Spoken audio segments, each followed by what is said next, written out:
ഹല്ലേലൂയാ സ്തുതി പാടിടും ഞാൻ, വൻ കൃപയെ എന്നും ഓർത്തിടും ഞാൻ.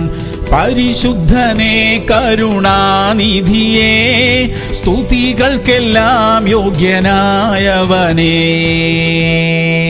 ലൂക്കോസ് 12:48. വളരെ ലഭിച്ചവനോട് വളരെ ആവശ്യപ്പെടും, അധികം ഏറ്റുവാങ്ങിയവനോട് അധികം ചോദിക്കും. പ്രിയമുള്ളവരെ, നമുക്ക് വളരെ ലഭിച്ചിട്ടുണ്ട്. ദൈവത്തിന്റെ കൃപ, തിരുവചനം, രക്ഷ, പരിശുദ്ധാത്മാവിന്റെ വരങ്ങൾ ഇത്രയധികം ലഭിച്ച നമ്മോട് വളരെ ആവശ്യപ്പെടും. യേശു കർത്താവിന്റെ നാമത്തിൽ അതെല്ലാം നമുക്ക് പ്രയോജനപ്പെടുത്താം. നാം അത് ഉപയോഗിക്കുമ്പോൾ ദൈവനാമം മഹത്വപ്പെടും, ദൈവരാജ്യം വിസ്തൃതമാകും, ആളുകൾ സുവിശേഷം കേൾക്കും, ആളുകൾ ആത്മീകമായി അനുഗ്രഹിക്കപ്പെടും. ദൈവം നമ്മെ ഏൽപ്പിച്ചിരിക്കുന്ന എല്ലാ കൃപകളും, നമ്മിലുള്ള എല്ലാ കഴിവുകളും അതിനുവേണ്ടി പ്രയോജനപ്പെടുത്താം. പ്രാർത്ഥിക്കാം. സ്വർഗീയ പിതാവേ, ഞങ്ങളെ ഏൽപ്പിച്ചിരിക്കുന്ന ആത്മീകവും ഭൗതികവുമായ എല്ലാ അനുഗ്രഹങ്ങൾക്കായും സ്തോത്രം. അതിനെ വ്യാപാരം ചെയ്ത് വർദ്ധിപ്പിക്കുവാൻ, നിന്റെ ജനത്തിന് അനുഗ്രഹമാക്കി തീർക്കുവാൻ കർത്താവെ സഹായിക്കണമേ. യേശു ക്രിസ്തുവിന്റെ നാമത്തിൽ തന്നെ. ആമേൻ, ആമേൻ, ആമേൻ.